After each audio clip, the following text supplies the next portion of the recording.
harus mengetahui juga kalau kapal ini posisinya ada dalam 3 dimensi. Ya, ada sumbu X, ada sumbu Y, ada sumbu Z. Ya, gerakan berputar pada sumbu X disebut apa? Gerakan yang kapalnya berputar di sumbu Y apa? Gerakan berputar sumbu Z itu apa? Itu ada berarti kan ada kalau dari sumbu putarnya ada 3 ya. Tapi arahnya bisa dibalik ya. Jadi dilihat dari sudut kalau berputar di X dilihat dari Y, kalau berputar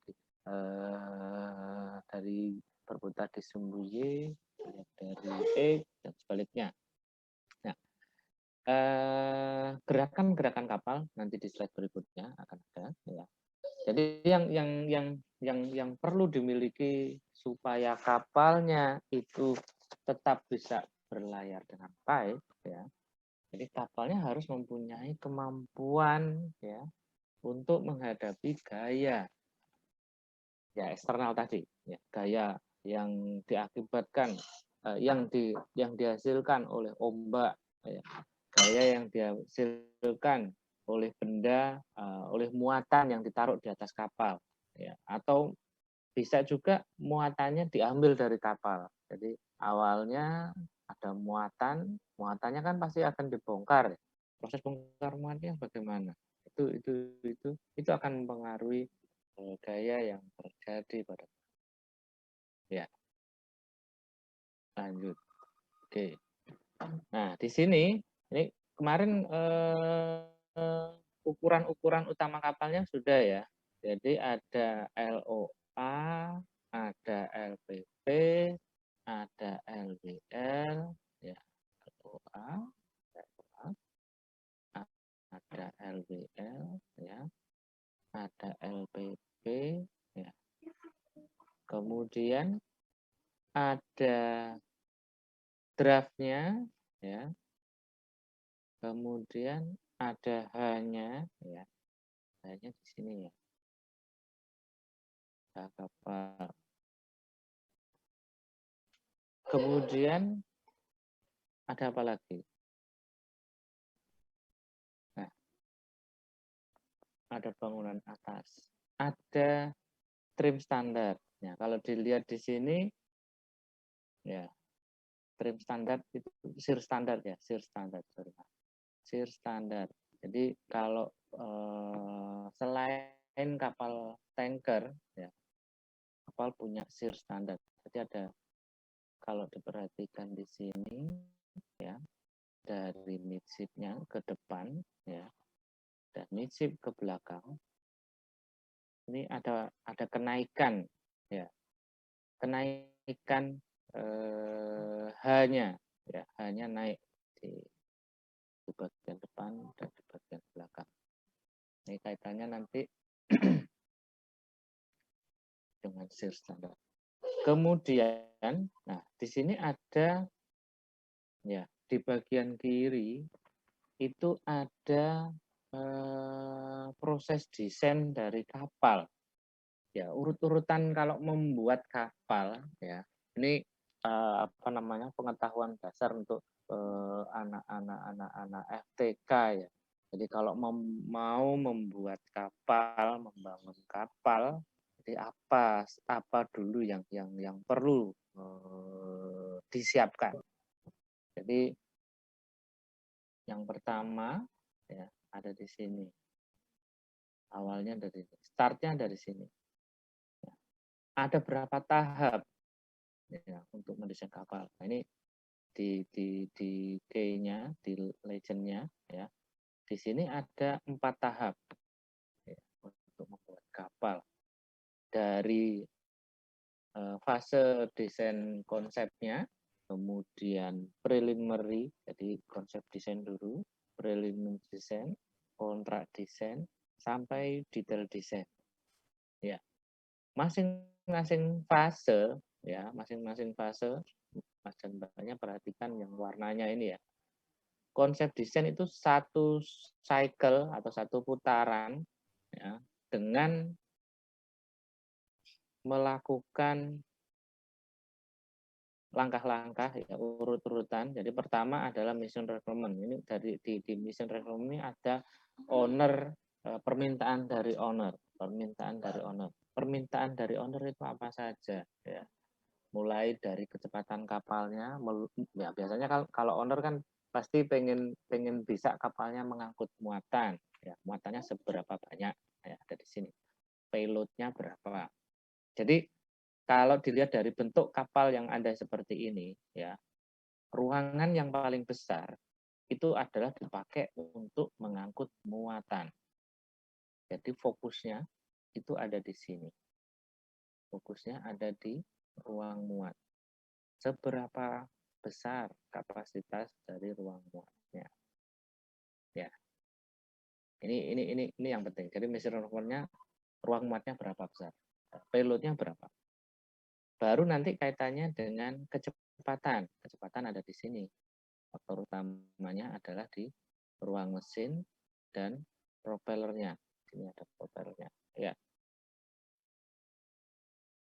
Nah, kemudian ya di sini kalau ada muatan dan kecepatan nanti akan dihitung ya preliminary ya proportion powering. Jadi permesinan awal estimasinya di sini. Nah, di on requirement tadi ngangkutnya apa? Mengangkutnya misalnya saja mengangkut batu bara ya. Berarti strukturnya akan dilihat. Jadi ini ada kaitannya ya. Ada kaitannya yang secara langsung dan ada kaitannya yang berurutan. Ada yang secara langsung berurutan. Jadi kalau muatannya muatan curah kering, berarti kardeknya ya, harus bisa ngangkut curah kering. Ya, strukturnya bagaimana? Kalau mengangkut penumpang, ya, lokasi ruang muatnya di mana? Kalau mengangkut kendaraan, truk atau mobil, kalau mengangkut alat berat per meter perseginya, ya berat yang ditumpu oleh ruang muatnya itu akan mempengaruhi strukturnya. Tebal dari platnya berapa? Ya.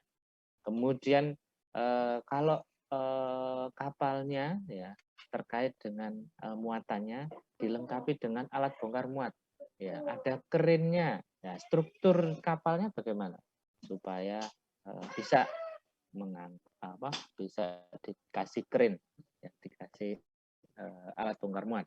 Nah, kemudian sama yang pertama tadi di sini ya mission requirement dari owner on requirement-nya apa ya tujuan dari pembangunan kapalnya batas-batasannya apa saja ya harus punya payload berapa kemudian dilihat dari rutenya juga rutenya akan melewati laut ya dengan tinggi gelombang 4 meter 10 meter atau berapa. Nah, tinggi gelombangnya akan mempengaruhi freeboard-nya kapal. Ya, freeboard-nya berapa di depan sini ya. Freeboard-nya berapa? Ini berkaitannya dengan struktur ya, ke bawah. Kemudian lanjut lagi ke setelah kecepatannya ditentukan di awal akan ditentukan preliminary powering ya.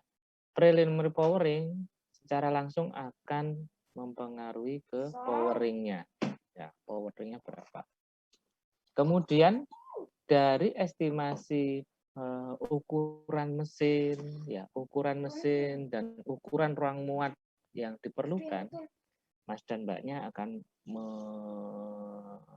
membuat ya ukuran utama dari kapalnya, ya, akan membuat lines dan body plan.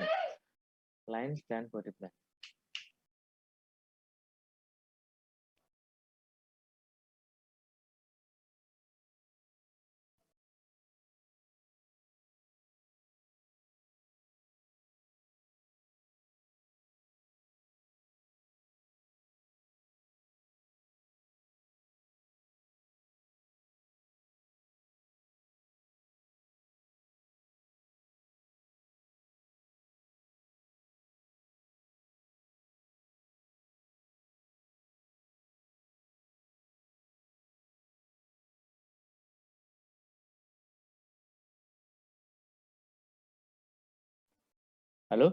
Sampai mana tadi, Mas dan Mbak?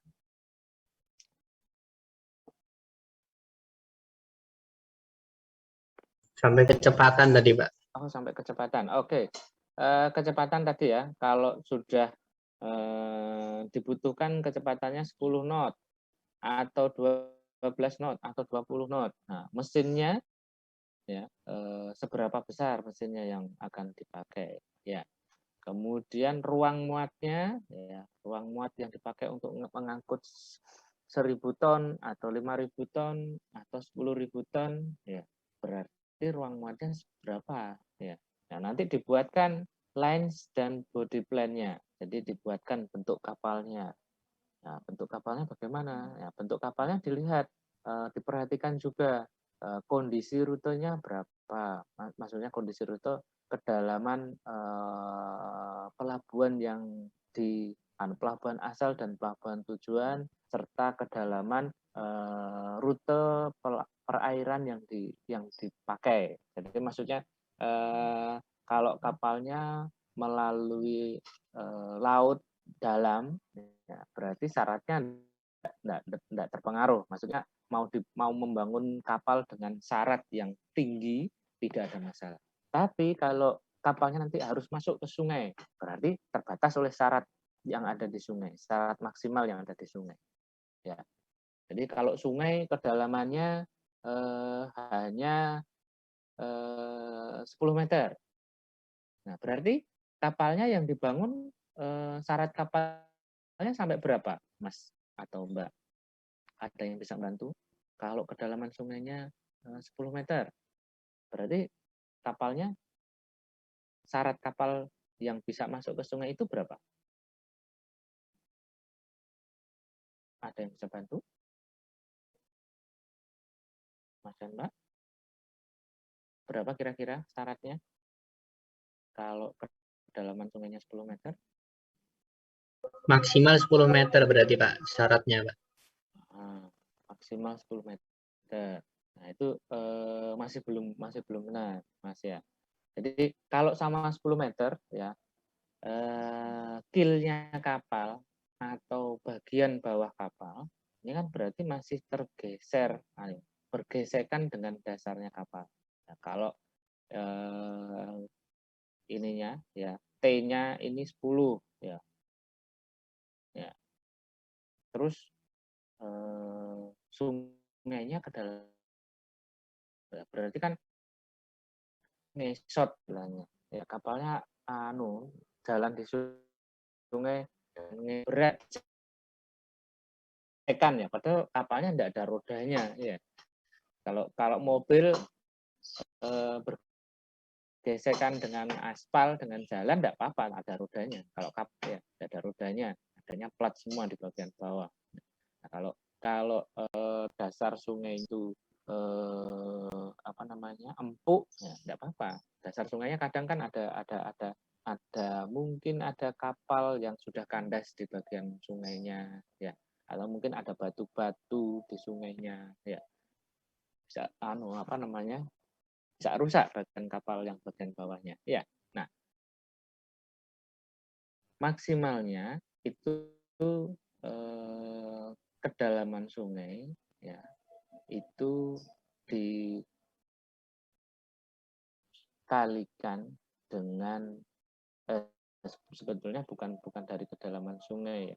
Sebetulnya dilihatnya dari kedalaman kapalnya, dari draftnya kapal. Kalau draftnya kapal itu misalnya saja ya, kedalaman yang boleh dilewati oleh kapal itu adalah 8 ya dikalikan 1,1. Jadi ada spare jarak 0,1 dari T supaya untuk aliran air di bagian bawah kapal. Ya.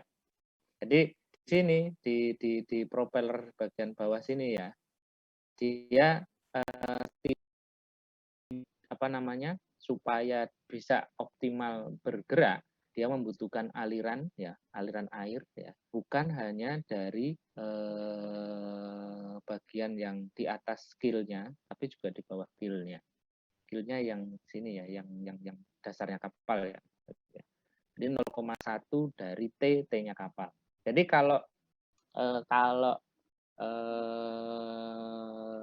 kedalaman sungainya itu 10 meter, ya berarti kapal yang bisa masuk ke dalam sungai itu, ya draftnya maksimal sekitar 9 meter. Ya Mas ya, ya Mbak ya. Nah kalau kalau kalau 11 ya, kedalaman sungainya 11, kapalnya pas bisa 10 meter, bisa bisa syarat kapal yang 10 meter bisa masuk ke sungai dengan kedalaman 11. Seperti itu. Nah ini urut-urutannya seperti itu ya. Jadi kemudian dibuatkan lines plan dan dibuatkan hidrostatik. Ya. Nanti Mas dan Mbaknya setelah memahami TBK, ya, nanti Masnya akan membuat rencana garis, ya. Kalau di sini istilahnya hal form. Ya. Rencana garis isinya apa? Isinya dua ini, lines plan ya dengan hidrostatik. Kalau untuk yang bonjannya ya tidak ya sebetulnya paket komplitnya itu dengan bonjean, tapi karena apa namanya di transla ini diper apa ya dipadatkan, jadi yang bonjean dipelajari juga di TBK tapi tidak dimasukkan dalam tugas besarnya. Tugas besarnya hanya lines plan dan hidrostatik. Kemudian ada, nah kalau lines plan tadi kaitannya ini adalah membuat bodi kapalnya, ya bodi kapalnya, bentuk kapalnya seperti apa, lengkungan kapalnya bagaimana. Nah, lengkungan kapalnya ini nanti dicari karakteristik kapal, ya, karakteristik bentuk kapal yang ada di bagian bawah air, ya karakteristiknya bagaimana. Kalau kapalnya itu pas diberi apa namanya diberi beban, ya, 20 ton, apa 100 ton, apa 500 ton, ya akan tambah berapa sentimeter T-nya, ya syarat kapalnya akan nambah berapa, kapalnya lebih masuk ke dalam air berapa kedalamannya.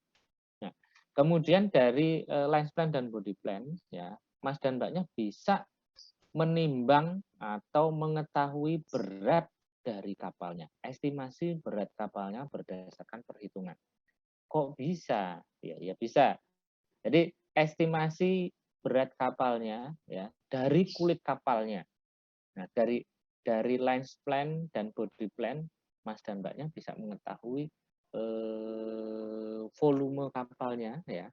Terus kalau misalnya mengetahui volume kapal yang dibutuhkan supaya kapalnya bisa ngangkut payload tadi, ya berarti nanti Mbaknya bisa mengetahui, Mas dan Mbaknya bisa mengetahui ketebalan dari platnya berapa. Ketebalan ya dikalikan dengan luasan yang tercelup di bawah air, ya, atau luasan dari bodi kapalnya, itu mengetahui berat dari kulitnya. Tentunya ditambah dengan pendekatan-pendekatan untuk mengetahui konstruksinya, ya tebalnya penegarnya, tebalnya gading, tebalnya balok yang ada di kapal, bisa diketahui like ship, berat kapal, berat baja kapalnya. Ya. Kemudian berat mesinnya berapa? Kemudian dilanjutkan setelah hidrostatik dan bonjean, mencari flow double length, ya, dan freeboard.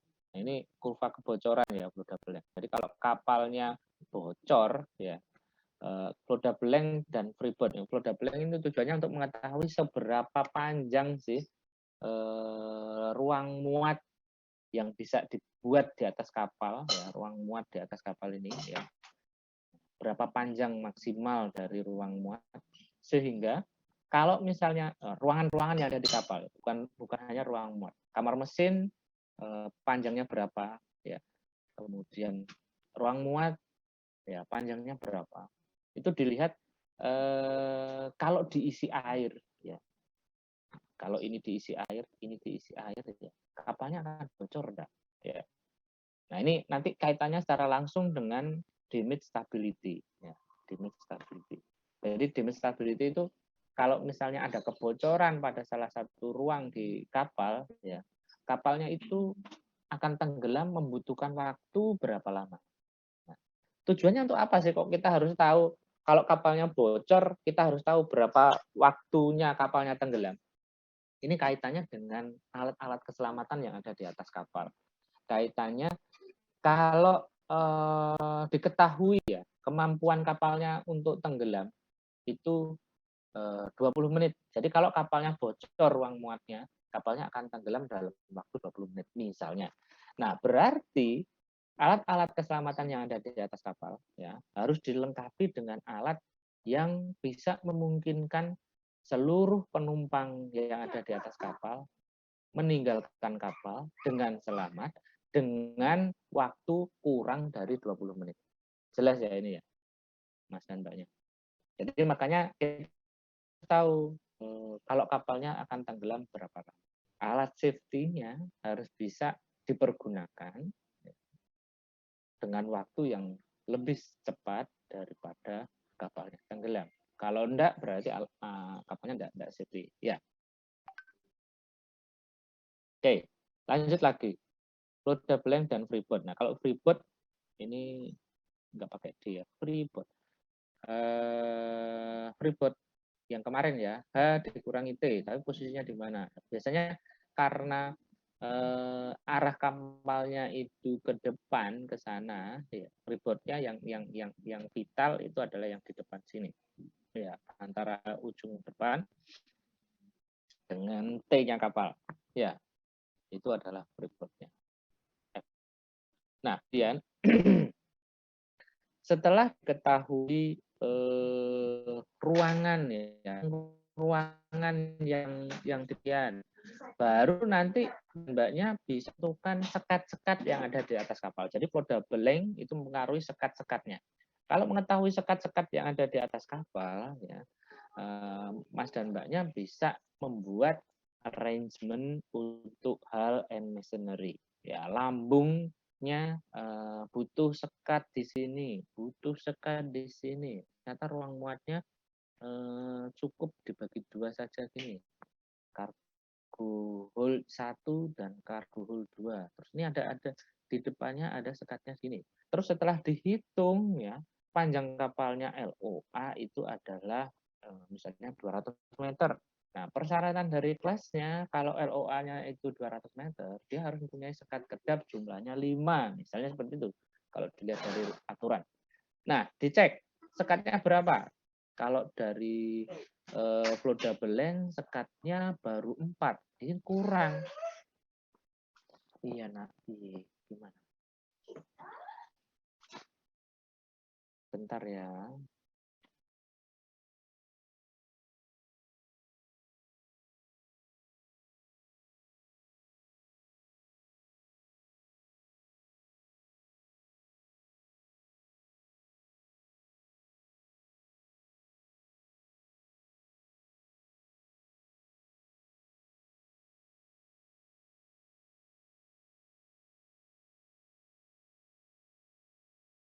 Oke, maaf ada iklan. Ya. Sampai mana tadi? Sekat kedap ya, Mas ya, Mbak ya. Nah, sekatnya tadi kalau dari aturan 5, berarti mau ditaruh mana sekatnya?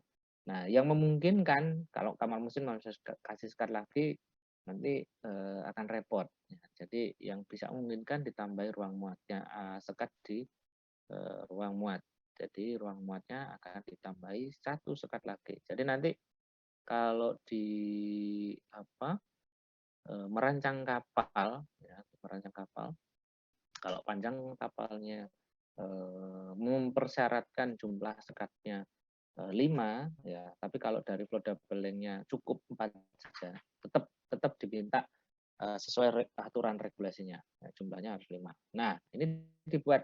Nah, semakin banyak sekatnya, itu berarti kan kapalnya akan secara kekuatan melintang semakin bagus, ya. Tapi secara biaya ya tentunya akan nambah karena ada nambah konstruksinya. Nah, kalau dilihat di sini dari jumlah sekat arrangement ya, dari arrangement perencanaan untuk lambung dan machinery Mas dan Mbaknya akan secara langsung ya terkait dengan estimasi biaya. Estimasi biaya. Ya. Oke, estimasi biaya. Nah, semuanya ini ya dilakukan secara kontinu ya, secara terus-menerus. Jadi ini ke sana ya terus ya melingkar.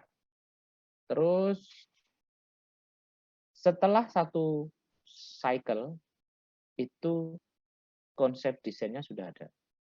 Nah, setelah satu putaran ya akan dilihat lagi ya tahap berikutnya preliminary design, dievaluasi lagi, dicek lagi ya untuk tahap berikutnya di sini. Terus kalau ada perubahan, begitu ada perubahan, nilainya akan berubah ke tahap berikutnya.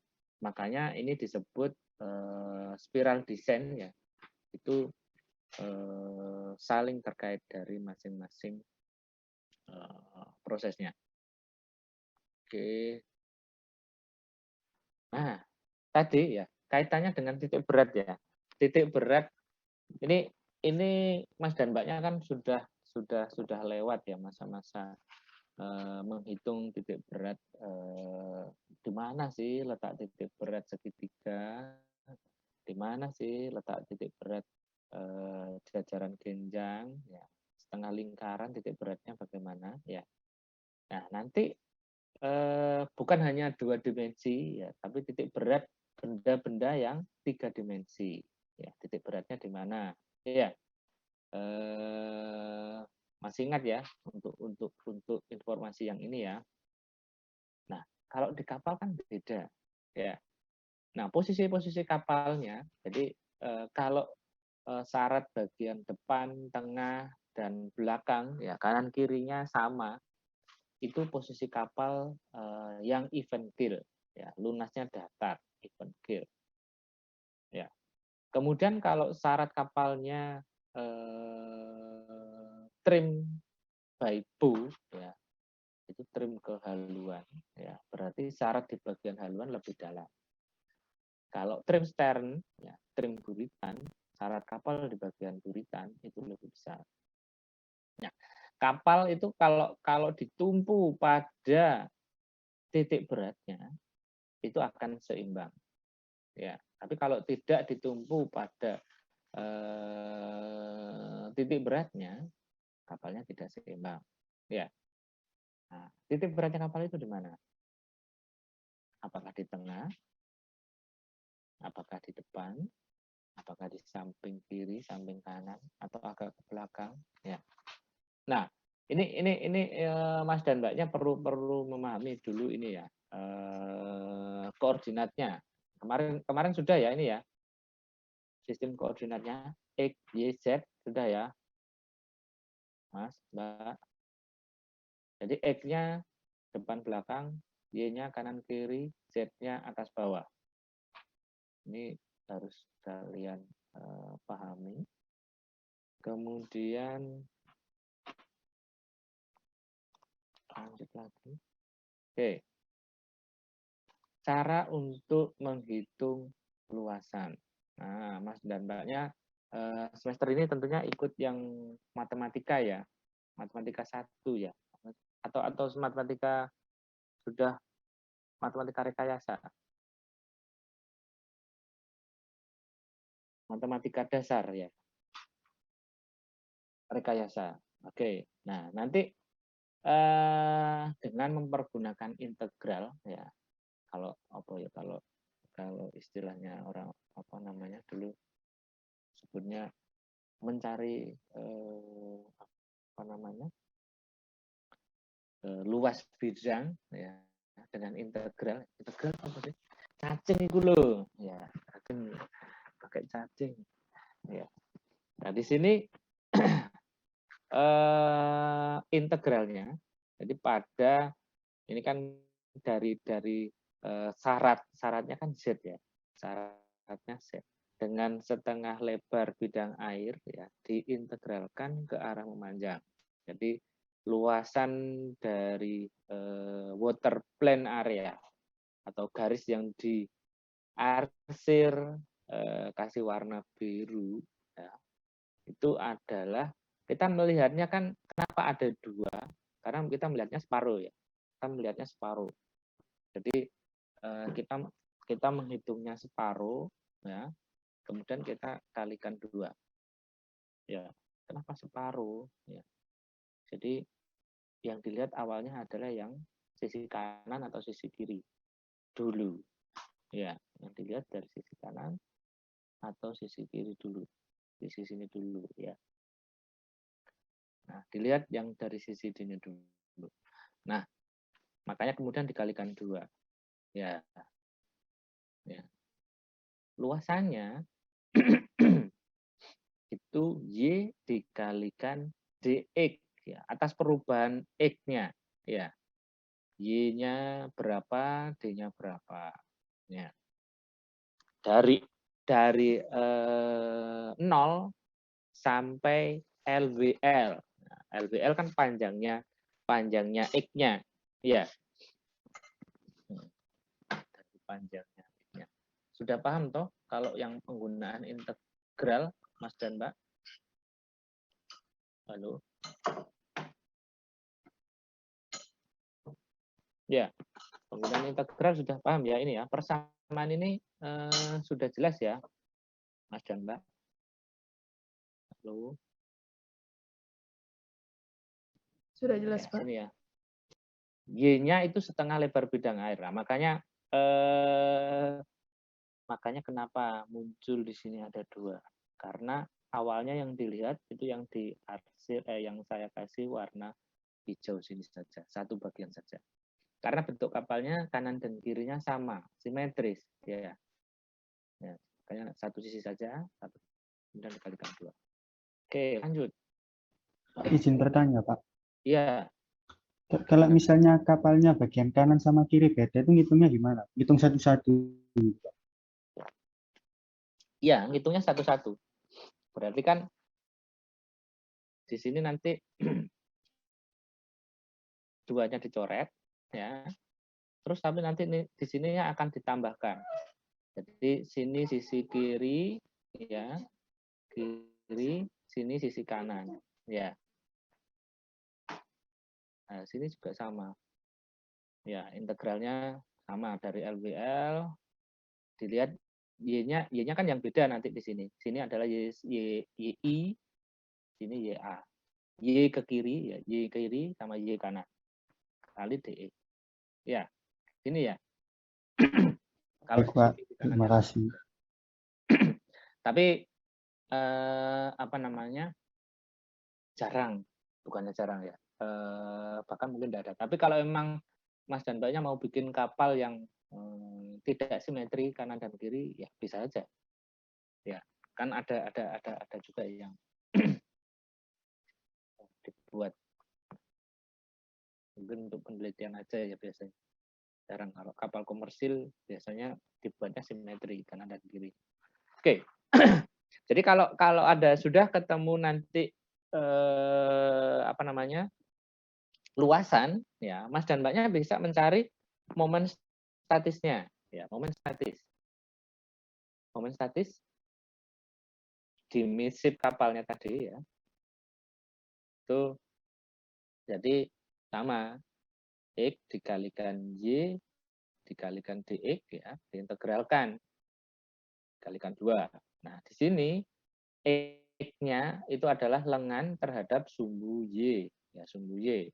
Nah, di sini untuk yang momen statis ini sebetulnya kan ini mencari volumenya ya. Satuannya meter pangkat 3. Momen statis. Kemudian titik berat bidang air ya, center flotation.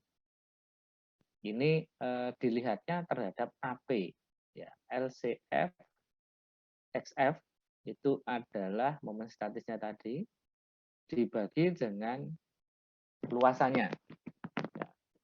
Jadi nanti titik berat bidang airnya ini ketemunya lokasinya di mana? Ya, dalam meter ya, meter pangkat 3 dibagi meter pangkat 2 ya, meter. Ya. Kalau ini sudah jelas. Oke. Nah, ini jadi di sini ya. Kalau volume dan titik berat volume ya supaya ilustrasinya lebih apa namanya lebih bisa dipahami. Jadi menghitung apa namanya volume kapal ya atau displacement ya. Displacement itu volume molded ya, berarti displacement molded ya. Bisa dari volume menurut yang diarsir biru ya, dilihat dari kalau di sini misalnya dari waterline ya, pas water plane-nya dihitung volume water plane-nya ya, dasarnya dari sumbu apa sumbu XY-nya yang dicari ya, atau bisa juga dari YZ-nya yang dicari. YZ-nya. Ya. Paham maksudnya? Atau masih bingung? Jadi di sini ini kan bisa digeser ke atas, ke bawah ya, untuk mencari volume dengan yang biru. Nah, kalau dengan yang merah, ini kan digeser ke belakang, bukan digeser ya, diteruskan, dilanjutkan ke depan dan belakang. Ini kalau yang biru dilanjutkan menurut sumbu Z-nya ya. Kalau yang sebelah kanan dilanjutkan diteruskan ke sumbu X-nya.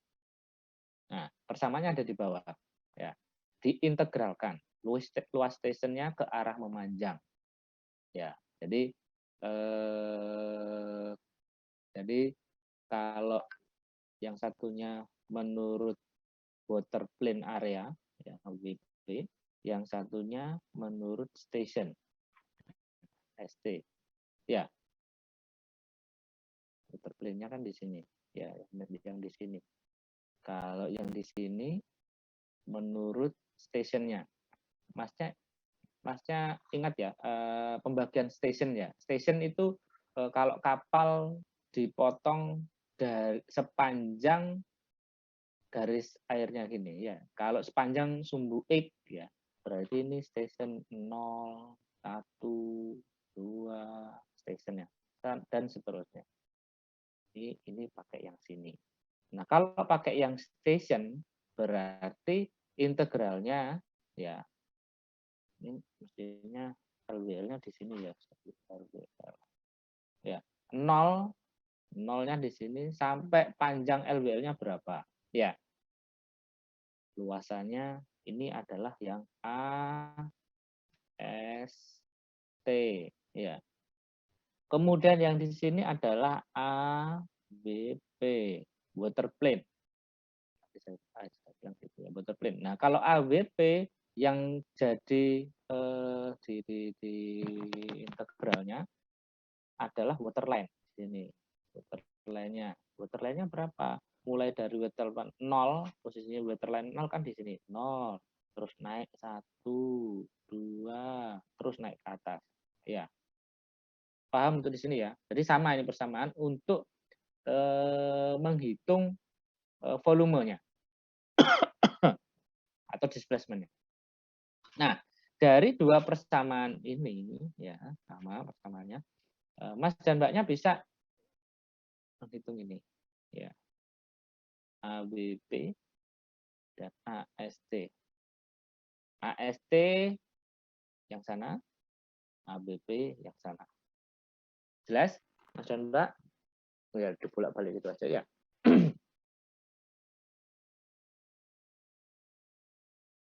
Oke. Iya, ada yang tanya?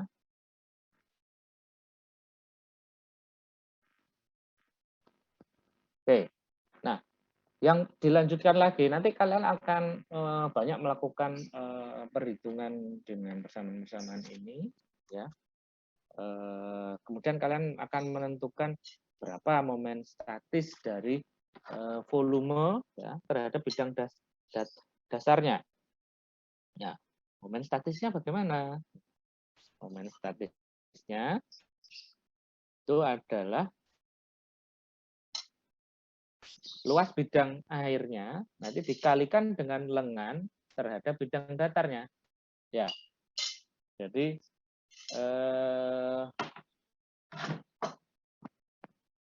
ya, bentar ya, sebentar.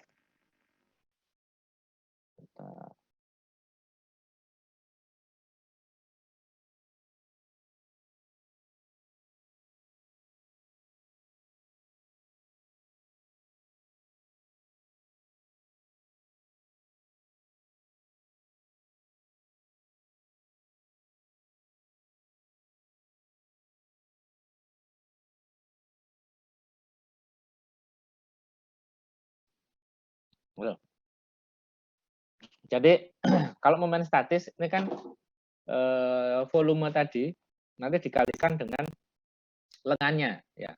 Jaraknya berapa dari bidang-bidang yang dilihat. Ya, jadi satuannya karena lengannya kan meter, ya volume di bagian tertentunya itu tadi volumenya kan meter pangkat 3, jadi meter pangkat 4 untuk momen statis ya. Nah, kemudian di bagian bawahnya ini ada tinggi dari titik apung, ya vertical center of buoyancy. Nah, vertical center of buoyancy, nah, kenapa tadi di depan kapal harus mempunyai kemampuan untuk kembali ke posisi semula. Nah, ini kaitannya dengan buoyancy, daya apung kapalnya. Nah, ada kalau ada apa namanya, masih ingat yang hukum kekekalan energi, ya. Kalau ada gaya aksi akan ada gaya reaksi. Nah, ini berlaku pada kapal juga. Ada gaya dari luar, ya, menyebabkan kapalnya bergerak. Kapal yang bergerak itu akan menyebabkan gaya juga. Reaksinya bagaimana? Apakah reaksinya momen pengembalinya positif? Positif itu berarti kapalnya bisa kembali ke posisi semula, atau momen reaksinya negatif. Kalau momen reaksinya negatif, berarti kapalnya dikasih gaya dari luar menyebabkan oleng ke kiri. Kalau momennya negatif, ya momen pengembalinya negatif, makin ke kiri, ya udah 14 ya kapalnya jadinya tenggelam. Tapi kalau momennya positif, dia bisa kembali ke posisi semula. Nah, ini kaitannya nanti dengan VCB, Center of Buoyancy, atau KB, atau ZB. Ya. Cara mendapatkannya bagaimana? Ya, cara mendapatkan berarti momen statisnya tadi, ya momen statis yang dihitung di atas yang ini, nanti dibagi dengan displacement-nya, dibagi dengan displacement-nya. Ingat yang di belakang tadi ya, displacement-nya kapalnya tadi berapa? Ya, caranya mencari bagaimana? Nah, kalau pakai tabel lebih gampang. Nah, kalau nanti kalian akan lebih banyak menggunakan tabel ya untuk perhitungan seperti di bagian bawah ini. Waterline-nya dari syarat berapa sampai syarat berapa? Waterline, garis airnya. A-nya kan luasannya. Luasan pada waterline-nya itu berapa? Ya. Sigma F-nya. Kemudian A dikalikan sigma F. Ya, jadi sigma A. Kemudian longitudinal center of floating, ya floating ya. LCF ini untuk floating. Ya. LCF-nya di mana? Kemudian kalau A dikalikan LCF, berarti kan kalau ini 1, ya, 2, 3, ya.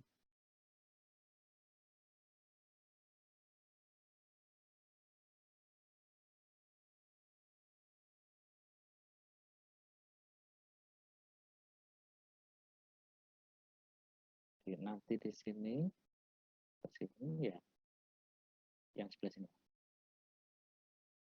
Kemudian, nah, mencari KB-nya ya, atau VCB-nya dari mana? Diambilkan dari sini sigma B dibagi sigma A. Ya. Dan nanti untuk yang sigma C dipakai untuk apa? Ya, nanti ada kegunaannya untuk yang lain. Ya.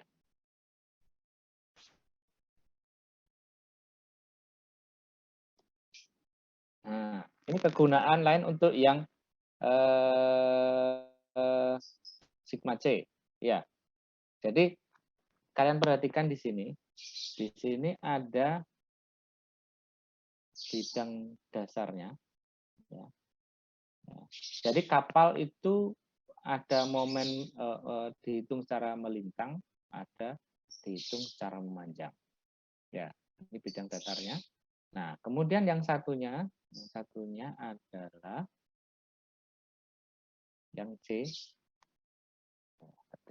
Ya. Nah, di sini bidang tengah panjang. Ya. Jadi arahnya positif ke arah